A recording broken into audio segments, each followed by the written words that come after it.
Hello guys, magandang gabi. Welcome back po sa ating channel. So for today's video ay nagsarado na po tayo sa ating tindahan. So bali 9 o'clock na. 9 o'clock lang tayo ngayon sarado na.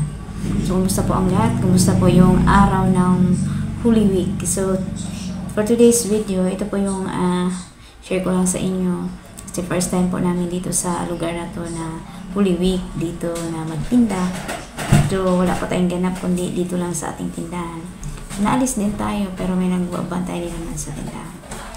So, sa observation ko ngayong week na to, madalas po talaga walang ganong mga tao. Medyo tahimik yung iba, nagbakasyon, nagpunta sa kung saan-saan man sila. So, ang observe ko po ngayong week na to sa aking bintahan, sa inyo din ba? Kumusta po? So, tinutuos ko nga ngayon kung kumusta yung last week at saka this week kung ano po yung pagkakaiba ng bentahan. So, medyo matumal po sa ating munting tindahan. So, madalas pong binibili ay soft drinks kasi mainit. Pero, hindi po, nung nag-Holy Week na, yung Huwebes, Biyernes Santo, ganun. Doon po, medyo mahina. Or simula po ng Lunes, Linggo pala.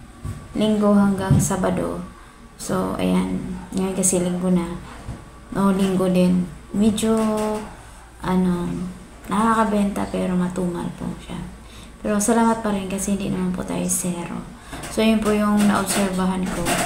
At madalas po, sarado na po yung iba. Madalas din po mga ibang tindahan sarado lalo na sa Biyernes Santo. Yung Pure Gold ay bukas pa rin sila si Pure Gold. Pero parang half day. 10 to 11 po sila. Ganon. So, madalas po talang mga bumibili ay pailan-ilan. So, yan po ang ating naobserbahan ngayong Holy Week. So, madalas po talaga nasa bakasyon po sila. At kukunti lang po yung mga nandito. So, bawat po sa tindahan, mga customer ko, sabi nila ay nagbakasyon sila, naligo sila, yun. Tapos walang ganong mga bata. So, ayan. Dahil walang pasok, yun. Napunta sila, nauwi sila sa probinsya nila, or doon sila ng Holy Week, doon sila nag-celebrate ng kanilang bakasyon. So, yun po yung, so, ayan, tinutuos ko yung, kasi nagtutuos po ako kahit minsan, kasi madami ang ating benta. Pag sinipag ako, nagtutuos po ako weekly para alam ko kung nakailang beses akong bumili ng soft drinks, ayun, nakailang beses pa tayong bumili ng ganito sa isang linggo para madaling matrace po kasi kahit pa ilan-ilan po yung ating mga benta. So, yun lang guys, ang aking share sa inyo. Maraming salamat po sa inyo po. At, yun, nawa po ay lalo pang dadami pa yung ating mga benta at customer, mga stock. So, ayun, maraming salamat po sa inyo lahat ng mga sumusuporta sa atin, sumusubaybay sa aking mga video, sa ating pag-vlog about sa tindahan. Nakakatuwa din po na kahit papaano, yung iba busy po sa bakasyon, tayo naman ay busy din sa ating pagtitinda. Pero hindi po ganun ka-busy. So ako po ay paalis-alis kasi may gawain din kami sa church. Ngayon nga may nagbabantay po dito sa ating tindahan kasi bakasyon nga po. Yung mga anak ko andito. So, ayun. Tapos si Iskat may tinbantay din yan. So, ayun lang po ang aking share sa inyo din ba? Sa mga kapwa ko kasari doon sa group ni Miss Ibon, yung iba okay, yung iba naman ay hindi gawa.